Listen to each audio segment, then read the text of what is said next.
Thank you very much, Professor Tesch, and all our distinguished speakers for the excellent and outstanding presentations that have conveyed the real meaning and the different means and ways to address, enhance, and improve quality of life for patients.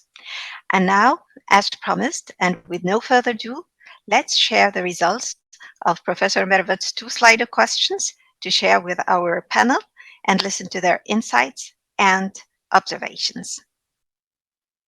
Thank you so much. I will just invite each one of our distinguished speakers to have 1 minute to provide their observations and their comments and insights on each of the slides. So if we can start in order, can we have also the second slide? I think our speakers can have already seen the slide. Yeah. So for the first slide, we have seen happiness as the biggest word cloud, as the biggest amongst the word cloud. And for the second slide, it's all of the items that have been provided by Professor Mervet. So in the order of our speakers, we can start with Professor Katharine to have her insights and views on what she has seen as results from the two questions that have been posed. Over to you, Professor Katharine. Thank you very much. Thank you very much. It's not a surprise to me that there's emotional aspects which top the needs of patients, in particular aspects to do with stress management and support for carers. And I actually think that's quite exciting because we've got evidence that we can actually make a difference in these areas.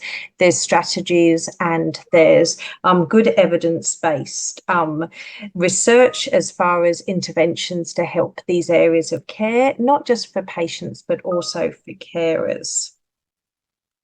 I also was just going to note the benefit of support and the access to technology we have nowadays to just make different opportunities for actually connecting with others and doing this in a fairly low cost way, regardless of what part of the world we might live in. So thank you.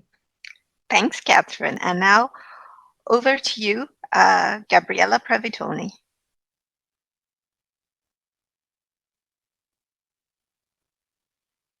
As you can imagine, I'm not surprised, not surprised at all, because my work is overall work on happiness and work helping people in understanding that even if our life can change and could change because of a cancer, because of a diagnosis, what we really need to do is work to help ourselves in having a good quality of life, the good way, and work overall on ourselves to better behave with the life we have for us and for the relatives, the families, and everything. So I'm not surprised at all, and I'm very happy that we are putting effort on that because we need to work all together on that. Thank you so much, Professor Pravettoni.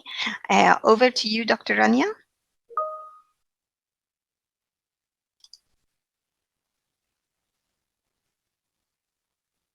So thank you so much for this opportunity. And I'm very proud of each and every participant because you recognize that happiness, your well-being, is the most important thing in life. And health is included, so there is no either or. So really proud that you recognize that. And for the other poll, I think it's also not surprising because quality of life is multifactorial, many things, and what can matter for one patient or person, and not necessarily the most important for others. So we need it all. We need all the aspects of quality of life. So this is very impressive. Well done, everyone watching us. Thanks, Rania. And last but not least, Professor Hans Tesch, what are your insights? Yes, thank you very much. I mean, this is a very important poll and communication. And I think as my co-speakers addressed already, happiness and well-being and quality of life is so important for cancer patients that we have to improve it in everyday life. And as doctors, we need also a team together with caretakers, not only doctors, but also physician assistants, nurses, psychologists.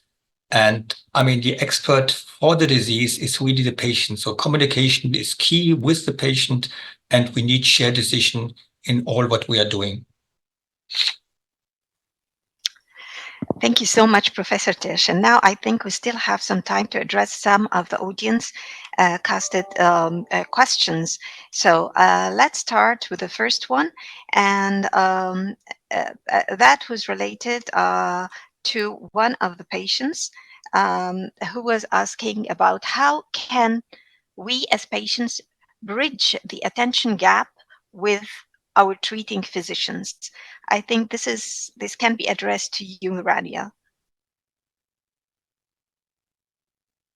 With great pleasure, and thank you for that question. The one who asked it.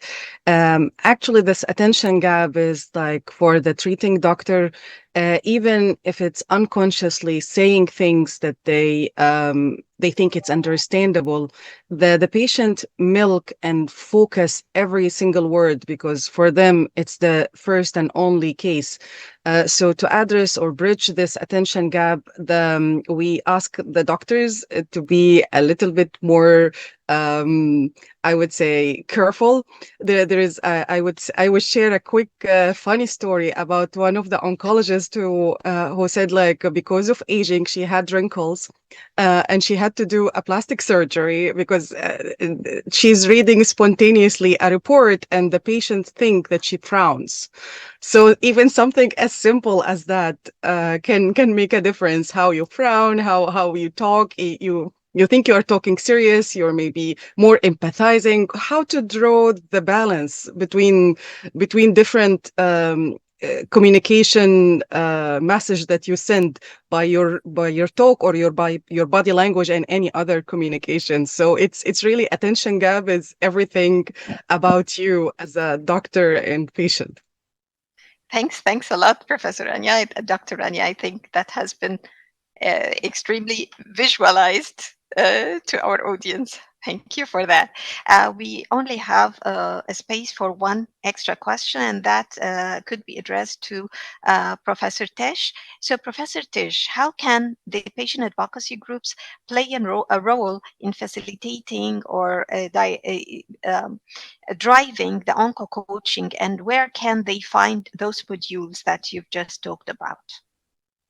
Yes, patient advocacy groups, I mean, are very important for filling the gap between doctors and patients. And I mean, they can help and give support very much. And I think also that plays a role for onco coaching because we need a stronger team for help because of these complicated situations for the patients. And there are these tools, I mean, one of them is this MOA tool, which we use, can be found in a link from the Memorial Sloan Kettering Cancer Center, which introduced that several years ago.